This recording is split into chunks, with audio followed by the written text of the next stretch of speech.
Ahora estamos teniendo 3 brotes de enfermedades virales de la piel simultáneamente, ¿no? Tenemos enfermedad mano-boca, que todavía están presentando varios casos.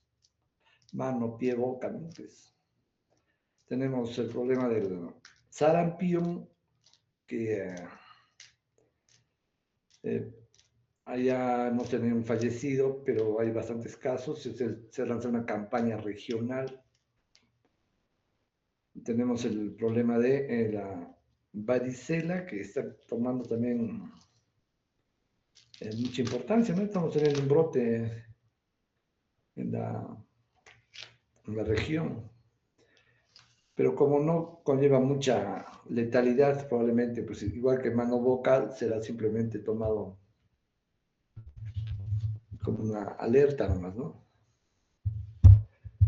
Entonces, siempre vamos a tener estos problemas de enfermedades virales, ¿no? Pero ya cuando nos enfocamos en la mayor parte de las enfermedades, vamos a ver que siempre están presentes, ¿no? Sean como brotes epidémicos, o sea, con endemias permanentes. Entonces tenemos estos grupos interesantes.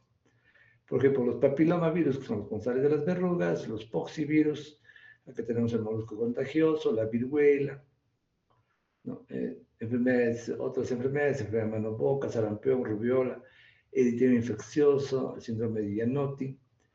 Pero de estos, los que más nos van a abarcar este tipo de enfermedades virales, casi el 30 al 50%, son los herpevirus, o sea, las enfermedades por la familia de herpevirus, ¿no? Que son virus de doble cadena y van a producir hasta estas 8 tipos de enfermedades, ¿no? Los herpevirus, el tipo 1 es el simple oral, el tipo 2 es el simple genital, el tipo 3 que es la varicela zoster, el 4 que es el Epstein-Barr, o también la mononucleosis infecciosa, y que también se le ha asociado a la leucoplasia vellosa, que en algún caso ya hemos hablado de leucoplasia vellosa.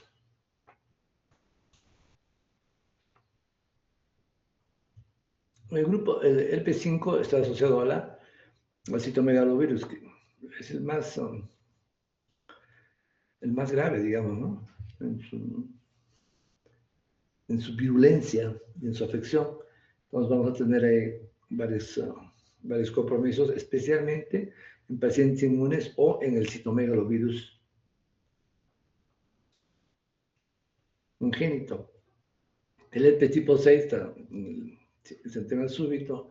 El 7, que en dermatología se va a ver la pityriasis rosada de Gilbert, que no es la pityriasis que hemos visto por la micosis. Y en el 8, que está asociado al sarcoma de Kaposi. O sea, tiene un potencial oncogénico.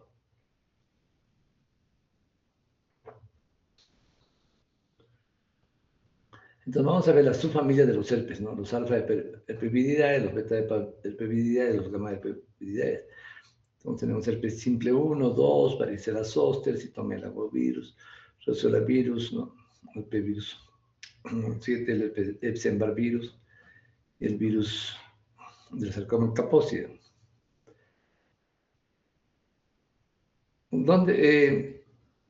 ¿Cómo se puede diagnosticar a estos herpes?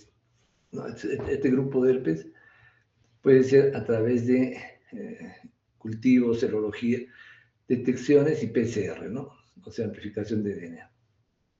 Entonces, el cultivo se puede hacer en el 1, en el 2, en la varicela zoster, en el citomegalovirus, sí, también. Pero mononucleosis es difícil de cultivar. O sea, el cultivo viral, ¿no? También el exantemas súbito, o sea, el 6 y el 8. Por serología se pueden detectar a todos, detección de antígeno, principalmente a lo que son el tipo 1, 2, el citomegalovirus. Entonces tenemos acá, por ejemplo, la pityriasis rosada en el herpes tipo 7, ¿no? Son lesiones superficiales que confunden con la pityriasis El tipo 8, por ejemplo, las lesiones ya destructivas, el tipo melanoma, ¿no? El sarcoma Kaposi. Y la diferencia con el melanoma es que las lesiones que se producen van a ser de color un poco rojo, rojo vinoso, ¿no? O en placas. Entonces, podemos tener esas diferencias, ¿no? Es así como actúan los herpes. En el tipo 1, que es el más común, probablemente el 30 o 40% de la población quizás más sufren este problema. Todos los herpes van a tener el mismo comportamiento, o sea, van a entrar en periodos de latencia cada cierto tiempo y de acuerdo a la inmunodeficiencia que se presente, ya sea por diferentes motivos, van a producir activación de la enfermedad. Entonces, el herpes tipo 1 se transmite persona a persona o puede ser también por contacto con algo sexual y por instrumentos. Entonces, es muy común contagiarse, por ejemplo, con utensilios, ¿no? De comida, por uso conjunto de cepillo de dientes, etc., ¿no? Entonces, es muy, muy transmisible. Entonces, en el herpes tipo 1 vamos a tener una primoinfección, o sea, que es más común, y esa es una forma cuando es sintomática, porque la mayor parte es asintomática, cuando es la sintomática se presenta como una lesión muy agresiva, ¿no? Especialmente en recién nacidos puede ser muy grave, pero cuando tenemos la infección en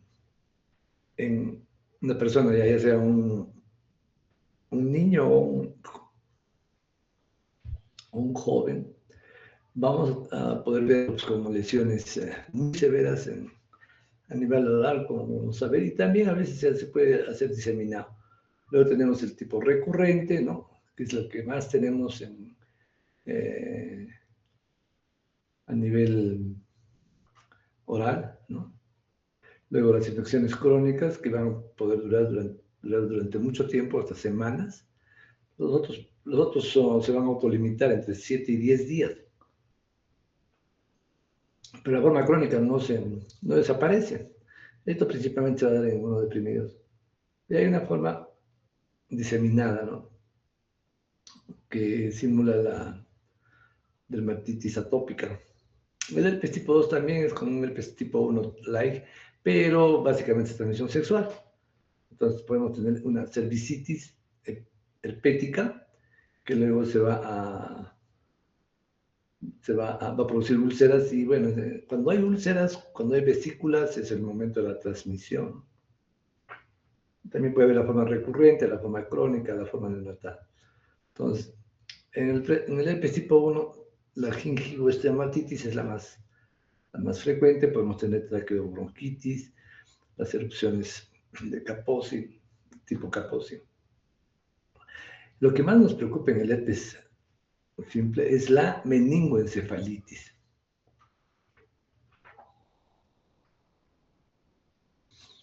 Porque la afección es muy rápida, va a haber lesiones de destrucción tisular, o sea, a nivel del encéfalo, y las secuelas son muy, muy severas, muy graves. Entonces, y lo más interesante es que es la única encefalitis viral que se puede tratar si se detecta a tiempo. Entonces, por eso es que nos ayuda bastante el líquido cefalorraquídeo en pacientes que vienen con meningoencefalitis. Y la historia, ¿no? De presencia previa de lesiones herpéticas activas. Ahí está la prima infección que hablamos, ¿no? Es la gingivoestomatitis herpética, que es masiva, y ocurre en niños, ¿no? Que no tienen contacto todavía, entre unos 5 años, y es muy dolorosa. Hay edemas de las encías y vesículas en toda la cavidad oral, ¿no? Entonces hay que diferenciar de otras enfermedades como son la hepangina, estomatitis aftosa, candidiasis oral, etc. Hay otro herpes también que es también común, es el herpes de inoculación. Mire, es interesante porque así como hay en los labios o en la región genital, que tiene ya zonas donde recurre regularmente el herpes, Entonces, depende también del ciclo de inoculación. Por ejemplo, acá a nivel del dedo, ¿no? Entonces, siempre va a haber recurrencia, o sea, va a haber exacerbación en esa zona donde se ha inoculado. Por ejemplo, los odontólogos, ¿no? O el personal de salud, como los médicos que hacen exámenes sin protección, sin guantes.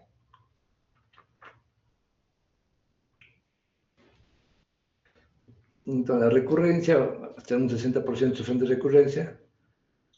Y, por ejemplo, se presenta, está demostrado que se presenta en asociación con procesos de tensión o de estrés. Entonces, eso demuestra que hay una inmunodepresión en personas que hacen exacerbaciones, ¿no? Por ejemplo, en tiempo de exámenes comienzan a presentarse herpes recurrencia.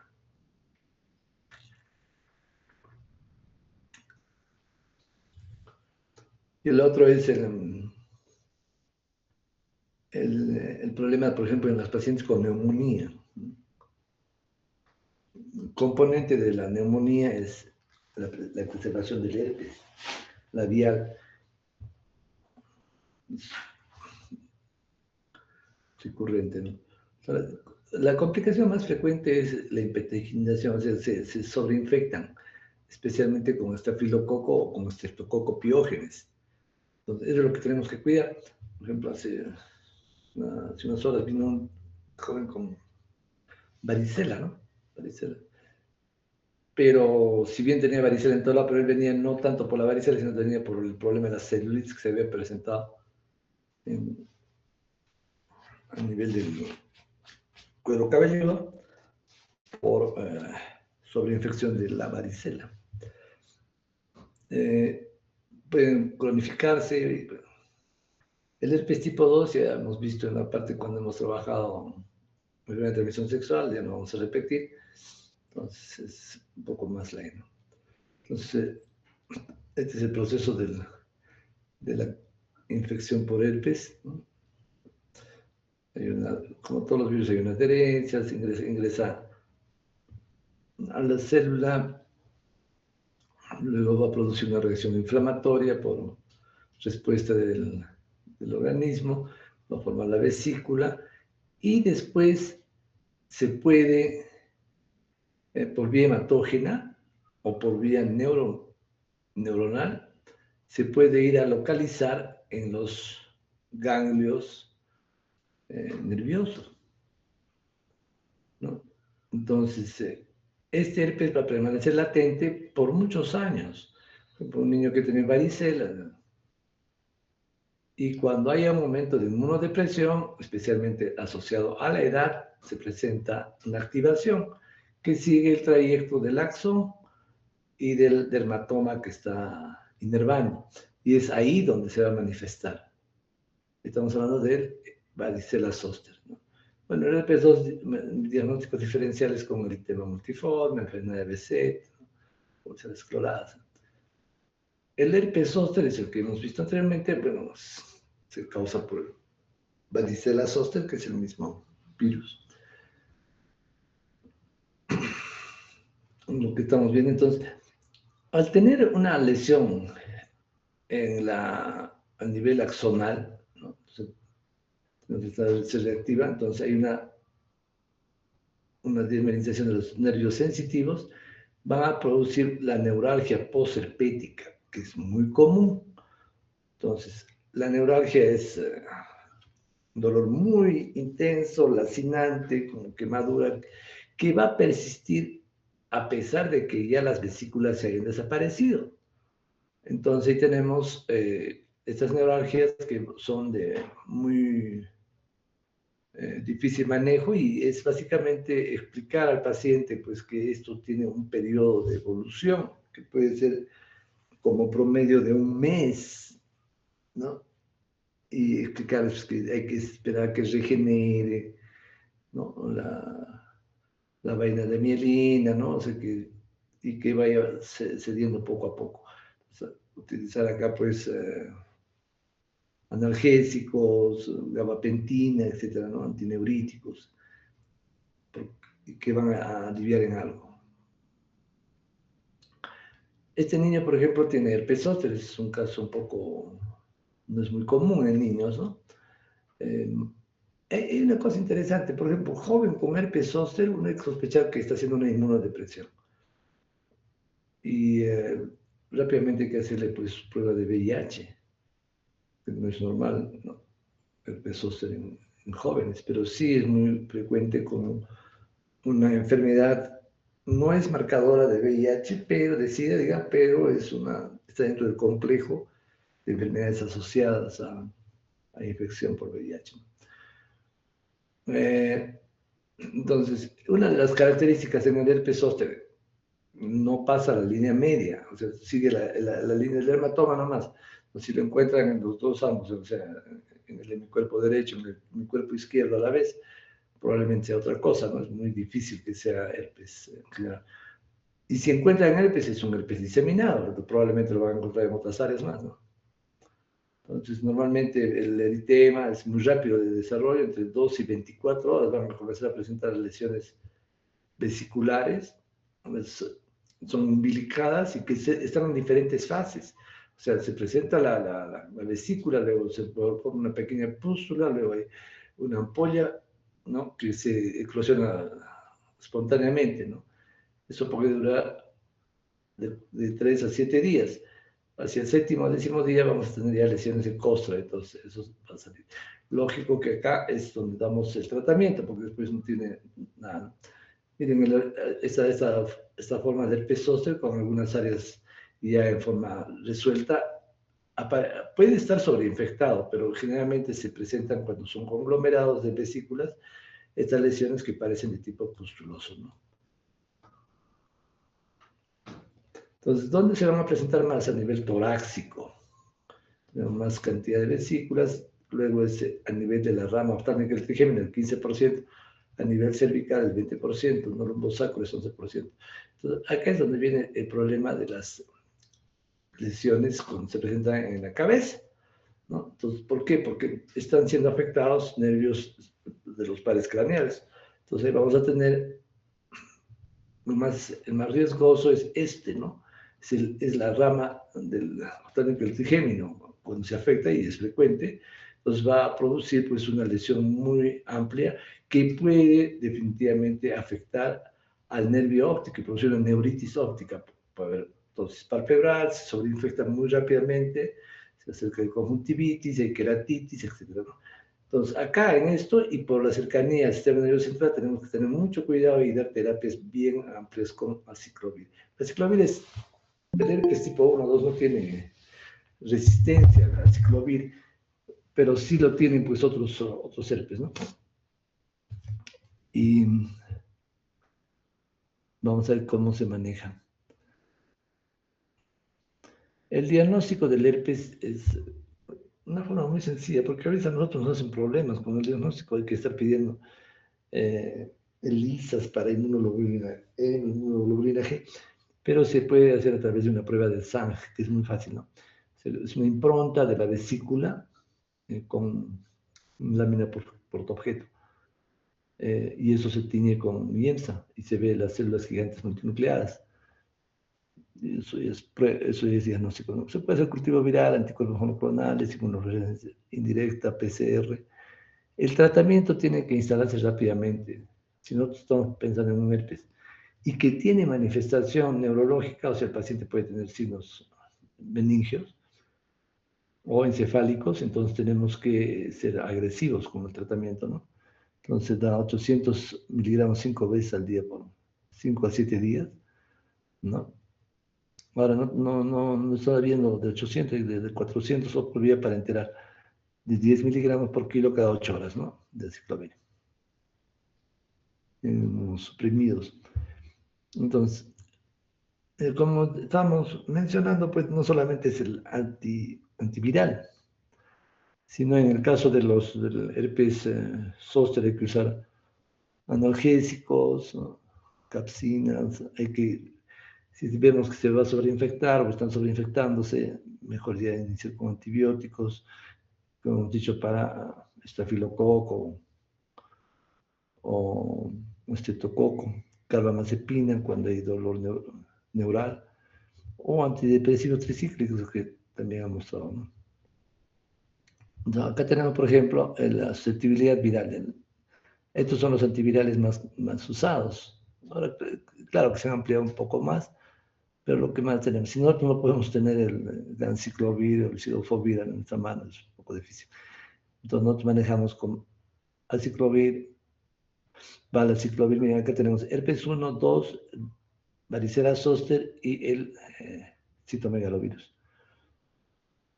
Entonces, aciclovir nos agarra bien al 1, 2, a varicela, pero en el citomegalovirus no tiene función. Ahí tenemos un problema serio. Igual va el aciclovir, ¿no? Y el anciclovir. Entonces, lo que tenemos que usar en el citomegalovirus es básicamente ganciclovir, ¿no? Y cidofovir, ¿no? Entonces es lo que Foscarnet eventualmente usamos pacientes con VIH. Entonces, bueno, es lo mismo que es en lo anterior. Lo mismo, solamente está la dosificación. ¿Cómo se va a manejar esto? Nuevamente, cómo actúa bueno, cómo es el proceso, ¿no? De bloqueo de la ciclovir. Eso ya lo hemos visto en la primera unidad, cómo es la actividad de los antivirales. Entonces tenemos el virus que hace endocitosis, la adenevirasa va a hacer una replicación a nivel del núcleo, genera una ADN polimerasa, ¿no? Y con esto va a producir sus proteínas virales y una timina sinasa, donde va a actuar el aciclovir para evitar ya la salida del virus. Bueno, este es herpes, ¿no? Luego tenemos las verrugas virales. Las verrugas son muy extremadamente comunes. Hacen pápulas, ya sea en las mucosas, en la piel, es muy frecuente, la oral, genital, etc. ¿No? La lesión que van a producir es una lesión hiperplásica con cierto nivel de displasia, metaplasia, ¿no? Entonces, vamos a ver eso, por ejemplo, acá. Entonces, tenemos tres grupos. Uno de los papilomavirus, el grupo 1, que van a afectar principalmente a la piel. El grupo 2, que va a afectar también a la piel y va a producir una epidermodisplasia verruciforme, ¿no? O sea, una verruga y en forma macular. Entonces aquí tenemos tipo 1, 2, 4, 2, 26, 28. Entonces todos van a producir verrugas plantares, verrugas planas, los carniceros, etc., ¿no? Entonces, pero son verrugas. Las de tipo 2 nos van a dar lesiones maculares, no verrucosas, que son las 5 y 8 y ya son lesiones de tipo maligno, o sea, va a haber displasia y neoplasia. Entonces, la 3, 9, 10, 12 producen máculas. Estas son las que más nos preocupan, el grupo 3, ¿no? Que hacen lesiones mucosas. Entonces, acá tenemos las de tipo 6, 11, 34, 39, que van a dar condilomas y neoplasias intraepiteliales, los NIC, que seguramente han estudiado ustedes en ginecología, ¿no? Igual esta de acá, 41, 44, 51, 56, son NIC y se pueden malignizar. La enfermedad de Hick, por verrugas, ¿no? 13, 24. Y acá tenemos las 16 y 18, que son las que más o sea, la vacuna para el papilomavirus está orientado principalmente a estas, ¿no? 16 y 18, que son las que producen malignidad y papulosis bovinoide. Entonces, estas son las más agresivas, ¿no? Igual a 30, 31 y 33. Entonces, son del grupo 3 las que, de acuerdo a nuestra guía, es verrugas. Acá es lesiones, el tipo de virus, de papiloma, y cuál es su potencial oncogénico. Entonces tenemos verrugas vulgares, 2 a 4, ninguno. No hay potencial ontogénico, por eso es que se pueden ir quemando, sacando, ¿no? Las plantares y palmares profundas, tampoco, ninguno. Las planas, o sea, las que producen, las de tipo 2, ¿no? Las que producen máculas, ¿no? Pueden, ¿no? Ocasionalmente tener un potencial oncogénico. Y el 10 especialmente se ha encontrado en algunos carcinomas vulvares cervicales. Las verrugas maculares, ya las que producen epidermodisplasia, entonces entre las 5, la 8 y la 9 se han aislado de carcinomas epidermoides. Y estas son las anogenitales, condiloma cervical y papilomatosis.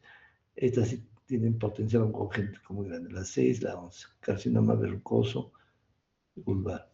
Entonces, así es la histología en las verrugas vulgares, ¿no? Entonces, son lesiones que van a producir hiperkeratosis, acatosis, o sea, deformación. Pueden producir una displasia, una metaplasia y una neoplasia. Entonces, acuérdense de histología, ¿no? Vean, las verrugas vulgares, como se van a presentar, se presentan principalmente en la cara, en las manos, en los niños, ¿no? Pueden ser periunguiales y son de esa forma hiperkeratósica, ¿no? Esta es una verruga sésil, ¿no? O pueden ser pedunculadas, como estas, ¿no? Las verrugas vulgares, ¿no? Pueden ubicarse en párpados, en conducto auditivo, en fosas nasales. Muy frecuentemente son vegetantes. Ahora, ahorita vamos a ver cómo solucionar, hay formas muy sencillas de solucionar. Las plantares es muy común, a veces lo confundimos con hiperkeratosis por tránsito, ¿no? O como callos. Entonces son en zonas de presión, se inician como pequeñas pápulas y después van creciendo en mosaico. O sea, son muy dolorosas. Estas, por ejemplo, ¿no? Se pueden confundir fácilmente porque son en zona de presión. Las planas son más difíciles de manejar, pues, ¿no? Se pueden presentar en la cara, en los dorsos de las manos, las piernas, y como son a veces miliares, o sea, en gran cantidad, entonces difícil manejar. Y si todavía tiene componente mucoso, es mucho peor, ¿no? Vean, por ejemplo, esta cantidad de verrugas planas, no sé si que son difíciles de manejar. Entonces, las verrugas genitales ya la hemos visto también en la parte de transmisión, está más que todo entre los 15 y 45 años de edad, son papilares confluentes, ¿no? Y se pueden presentar en las uniones mucocutáneas, en perineales, etc. Vean, estas muy grandes, muy vegetantes. Hay una epidermodisplasia, porque hemos visto qué tipo de papilomavirus diseminado. Es más raro, pero se presentan en pacientes mayores, a partir de los 50 años, ¿no? Entonces hay máculas que se descaman, las manos, etc., ¿no? Estas son las papulosis pongoinoides, que son verrugas planas que tienen varias lesiones multicéntricas, especialmente en la región inguinal, y son hiperpigmentadas, ¿no? Y esta es la enfermedad de Hegg, ¿no? Que son verrugas papulares nodulares filiformes masivas, ¿no? Y permanecen, y realmente es un problema, porque eso no se puede usar sustancias abrasivas, corrosivas, ¿no? Entonces, acá ya hay un fallo de tipo inmunitario. Entonces, el manejo de la inmunoterapia puede dar una solución, porque esas lesiones al estar en mucosas, por ejemplo, esto no está solamente acá, puede estar a nivel de la orofaringe, de la laringofaringe, ¿no? Entonces pueden sinequiar, por ejemplo, el esófago o la tráquea, ¿no? Y ahí se convierte en un problema, ¿cómo se maneja, no? Entonces hay que estar quemando, pero son en tal cantidad que es difícil, ¿no? El tratamiento de verrugas siempre es un problema, pero hay algunas que se tratan muy fáciles, ¿no? La forma es principalmente erradicarlas de forma química o también física, ¿no? Entonces hay que ver el tipo de lesión, cuáles son sus características, cómo está el paciente, si se puede usar sustancias de uso tópico, si hay métodos quirúrgicos, etc., ¿no? Entonces, de uso tópico vamos a tener los queratolíticos, acá hay el ácido retinoico, los alfa hidroxiácidos, el ácido salicílico a altas concentraciones. Entonces, el retinoico y el ácido salicílico se usan bastante en los queratolíticos, ¿no? En los cáusticos, el nitrato de plata, que lo venden en cantidina y cloroacético. Los citotóxicos, que son muy potentes, muy efectivos, pero que no se deben, son muy teratogénicos también, ¿no? Entonces no se deben de usar en gestantes, en niños pequeños. Y pueden afectar la piel sana. Entonces, hay que saber cómo aplicar eso, ¿no? Que es básicamente los derivados del podofilino, ¿no? Entonces, y los citostáticos, bleomicina, 5-fluoracilo, que no se usa mucho. Entonces, eso es lo que usamos generalmente en la mayor parte de los pacientes, pero también hay que usar métodos quirúrgicos, que son a veces mucho más efectivos, ¿no? El curetaje, que normalmente se hace, pero se usa más la electrocirugía, la crioterapia, el láser de dióxido de carbono, que son muy rápidos y con poca complicación, ¿no? El uso de inmunomoduladores, como les decía, en cuadros muy severos, ¿no? O en pacientes que tienen lesiones, se ha identificado un tipo de virus que tenga un potencial oncogénico. Levamisol, cimetidina, sí, dando ciertos resultados.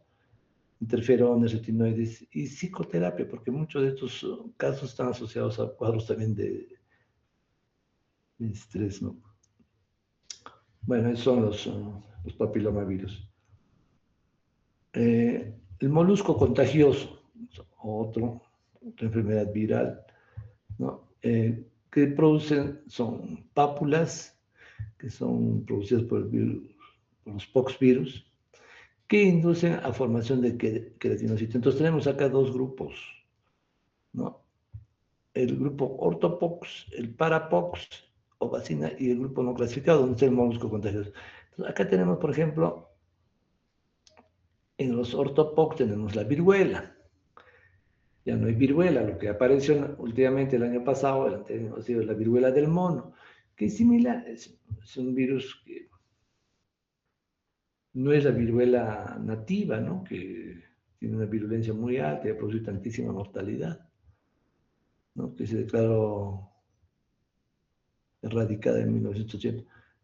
El virus de la vacuna, que le llaman, o vaccina, que es el virus de las vacas y terneras, que fue la base para que se pueda hacer la vacuna contra la viruela. Se acuerda de Pasteur, ¿no? Y luego tenemos el parapox, la paravacina, el virus de Orp, el nódulo de ordeñadores, que no es mucho problema, y el molusco contagioso, que es el más común.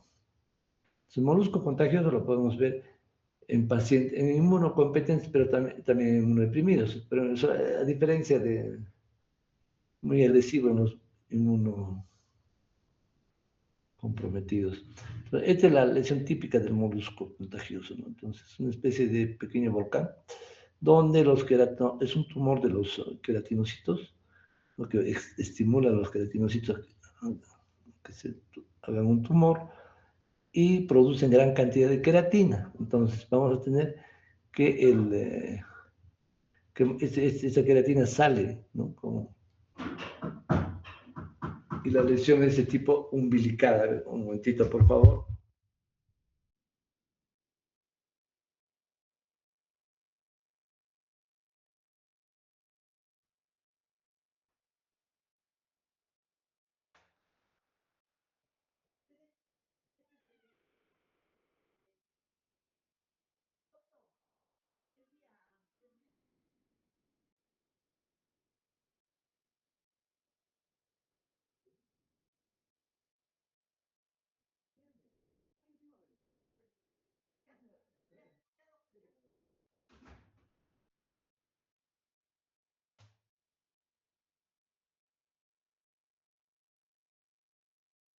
Bueno, continuamos.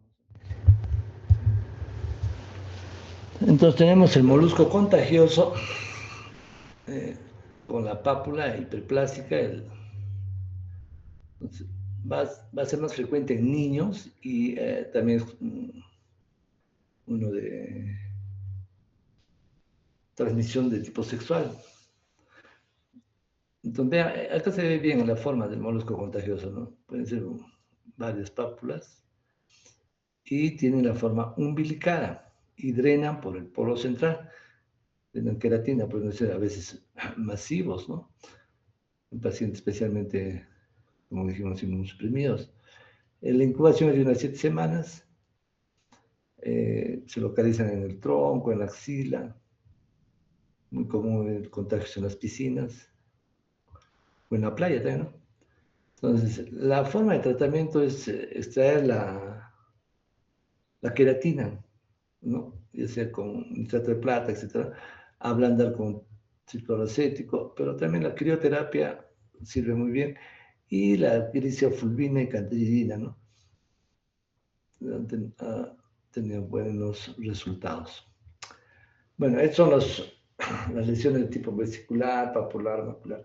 Pero hay otras que son las exantemáticas maculopapulosas. Vamos a pasar un poco rápido acá porque sus compañeros van presentando dos casos muy interesantes, ¿no? Uno de sarampión y el otro de varicela. Y también creo que hay uno de rubiola, vamos a ver. Entonces, acá tenemos las enfermedades exantemáticas que se van a producir a nivel de la piel. Tenemos la primera, que es el sarampión, así se denominaba, ¿no? Clásicamente, ahora ya no sé de primera, segunda, tercera, cuarta, quinta, pero en algunos textos todavía menciono. Bueno, la primera es el sarampión. La segunda es la escarlatina producida por el estreptococo, que hemos visto ya no es viral. La tercera es la rubiola, ¿no? La cuarta es la enfermedad Philatus, eso ya no se descartó, ya no es ni viral, es una enfermedad autoinmune. La quinta se llama el eritema infeccioso, el parvovirus, y la sexta, la roceola exantema subicta. Entonces tenemos el sarampión, que es seguramente su compañero menciona con amplitud, un paciente de los que es hospitalizado. Entonces, y ahora, bueno, el sarampión es el brote que estamos teniendo, y los brotes que tenemos cada cierto tiempo, principalmente es por una falla en el sistema de vacunación. Entonces, y es por el manejo de la cadena de frío. Entonces, nosotros tenemos las vacunas que no se hacen, o sea, no se colocan adecuadamente, y después de un tiempo, 2 o 3 años, esas personas desarrollan sarampión. Entonces, lo que estamos viendo ahora es probablemente lo que no se hizo efectivo unos 4 o 5 años atrás, ¿no? No se vacunó bien. Entonces, son de los paramyxovirus, ¿no? La entrada es por la rinofaringe, pero también por vía conjuntival. Y eso es interesante, ¿no? O sea, eso nos muestra que los aerosoles, como vamos a hablar probablemente, hoy hemos hablado, son la fuente más importante de contagio de gérmenes por vía aérea que las gotitas de Fluker, ¿no? Entonces, porque un paciente, o sea, en el caso del sarampión, por ejemplo, ¿no? La vía de transmisión no se adquiere por inhalación directamente, sino en muchos casos se demostrado que es por la conjuntiva. Entonces, el periodo de contagiosidad es hasta 5 después de que se haya producido el exantema, como vamos a ver. Hay una inmunidad pasiva que pasa de la madre al niño, que dura hasta 6 meses, y se da en brotes epidémicos como el que estamos sufriendo ahora, ¿no? La mortalidad va a ser porque se produce. Entonces tenemos 4 periodos en el sarampión. El periodo de incubación, que son de 10 días más o menos, es asintomático. El prodrómico, que dura de 3 a 4 días. Y en el prodrómico, luego vamos a tener fiebre, que puede llegar hasta 40 grados, resfrío, hay una congestión nasal, tos seca, conjuntivitis con lagrimeo, fotofobia, inyección conjuntiva y las manchas de Koplik. El paciente que he visto con varicela hace un rato, hace un par de horas, tenía manchas de Koplik. Entonces, no es patognomónico totalmente sarampión, en cualquier enfermedad viral se puede producir. Estas son las manchas de Koplik, no se olviden. Es en la parte interna, ¿no? A nivel más o menos del conducto de steno. van a ver estas lesiones principalmente. Entonces, la clínica es pero se puede confundir, ¿eh? Se puede confundir, por eso es bueno prestar bastante atención. Entonces, cuando esté en el proceso, en el periodo exantemático, el exantema dura de 4 a 6 días, o sea, el rash, es donde vamos a ver hipertermia, cielo catarrales. El exantema es maculopapular. Se va a iniciar en la cara y detrás de las orejas, y luego se va a extender hacia la cara, cuello, tronco y extremidades. Entonces, puede confluir en la cara y el tórax.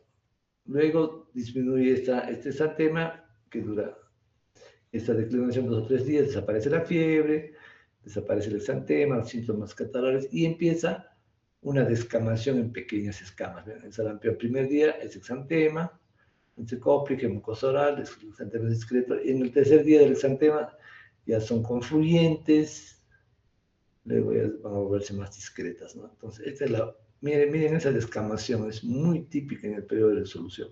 Las lesiones en la cara, ¿no? O sea, el rash en la cara es típico. Vean, es similar casi al paciente que hemos visto. Y las complicaciones respiratorias vamos a tener generalmente como principal causa neumonías. Claro, el sarampión no es una viremia, pues, ¿no? Entonces hay una diseminación en varios órganos, entonces nos va a producir una neumonía por sobreinfección bacteriana, otitis media, laringitis, muy frecuente. Y a nivel neurológico, bueno, puede producir encefalitis, ¿no? Y hay un cuadro que es la panencefalitis esclerosante subaguda, que se ha producido después de años de haber tenido sarampión, ¿no? Esto es muy raro, pero es muy grave. Las formas digestivas pueden producir apendicitis, como hay una inflamación de la mucosa asociada a los linfáticos, tejido linfoide. El diagnóstico es básicamente clínico, hay leucopenia con linfocitosis, desaparecen los eosinófilos, esa es una buena diferencia para hacerla con cuadros de tipo alérgico, ¿no? Por ejemplo, por drogas, etcétera, que presentan rash. Se puede ver anticuerpos inhibidores de hemaglutinina, aislamiento del virus. El tratamiento.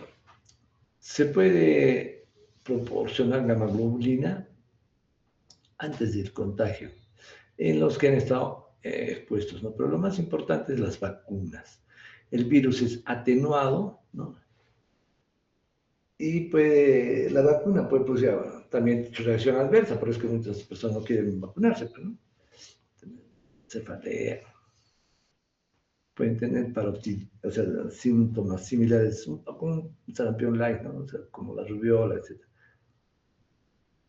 Entonces, el sarampión clásico ya lo hemos visto, el modificado, cuando reciben inmunoglobulina, después de haberse expuesto a la enfermedad.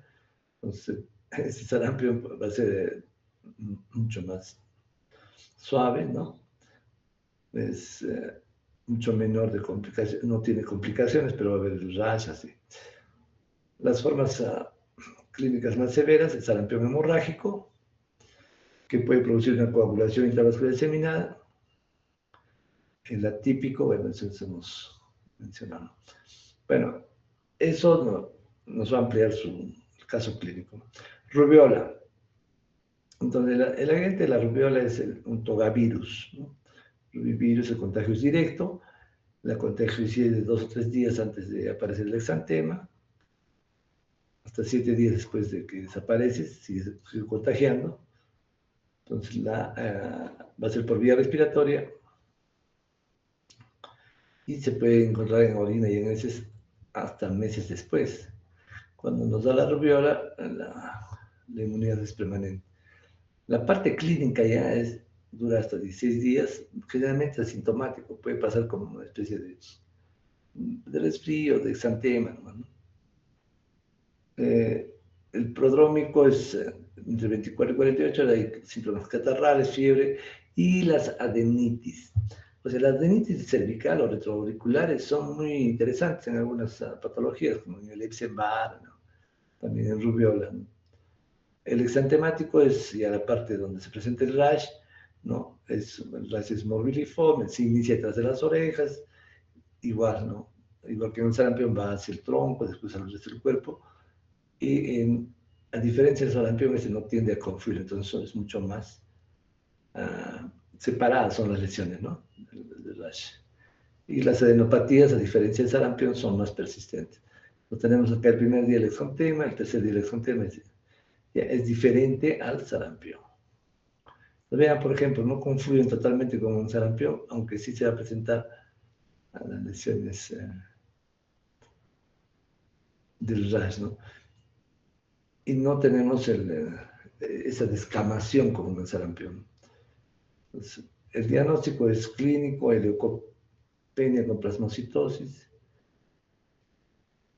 Las complicaciones, bueno, artritis, encefalitis, púrpura trombosis, tratamiento con gamma globulina, etc. Lo que más nos preocupa de la rubiola no es lo que nos va a dar a los más o menos inmunocompetentes, a los adultos, ¿no? Pues, pasa como un cuadro más o menos.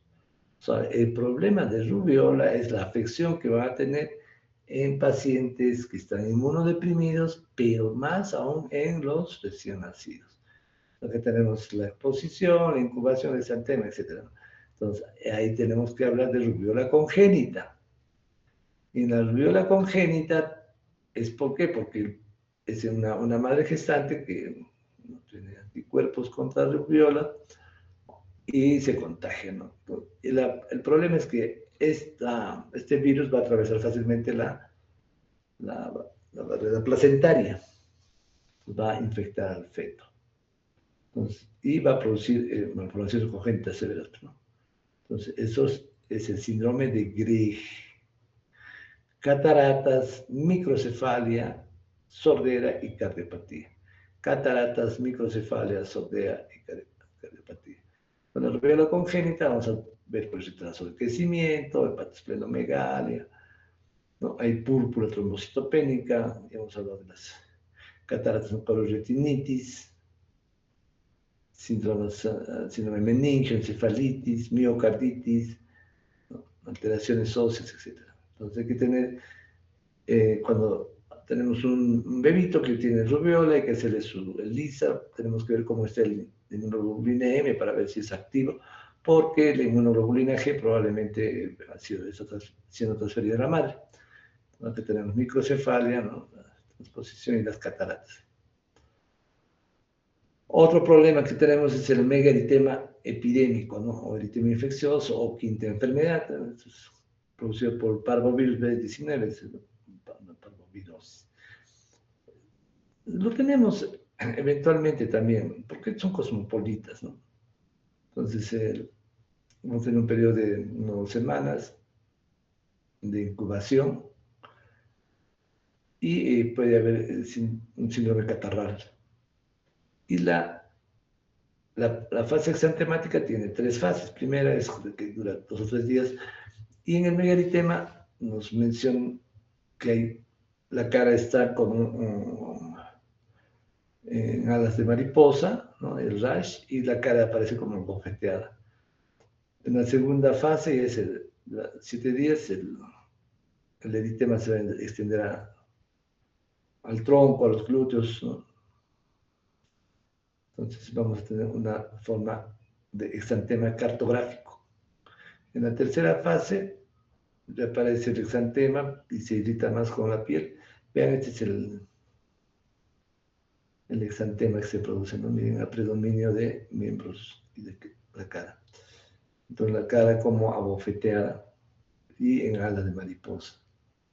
Pero es un poco difícil distinguir casi del sarampión, también que menciono que tengo. Pero cuando ya lo vemos en general, esto no es lo típico del sarampión, hemos dicho cómo es el tema, ¿no?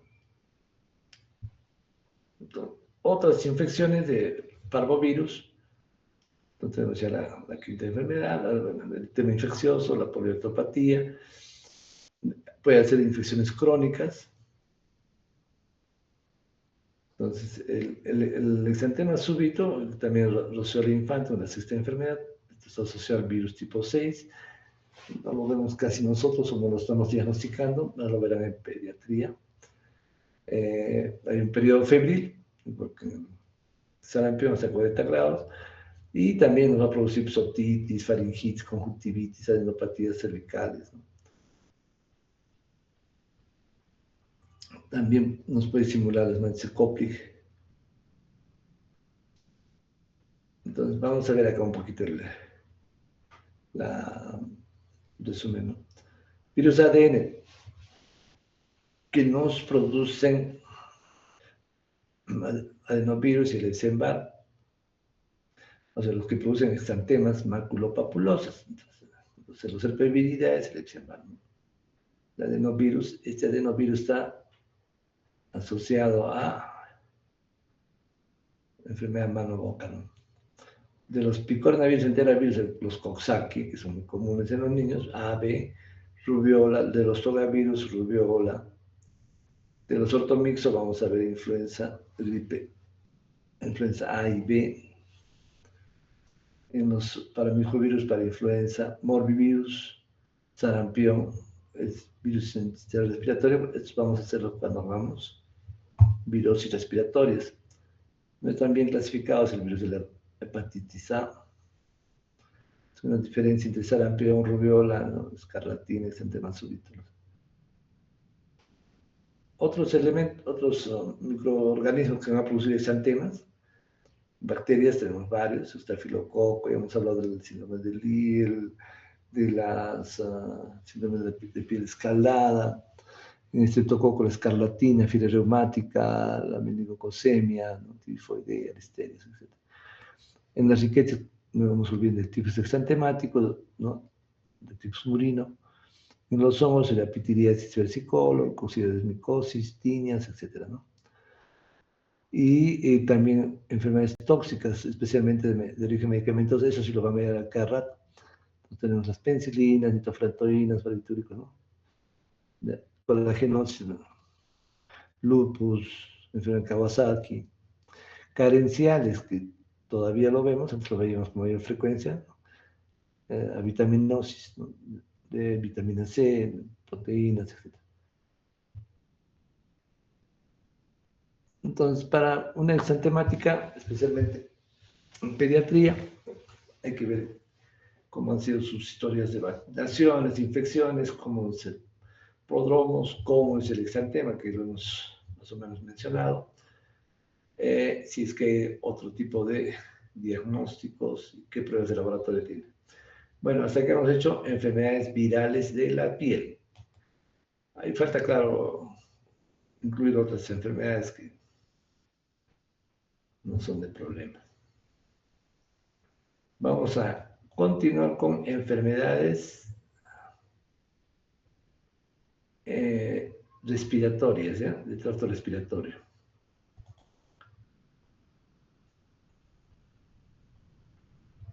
Este sí es un problema medio complicado, porque es el que trae la mayor mortalidad, que las epidemias más grandes y realmente el problema más serio con el que nos encontramos, ¿no?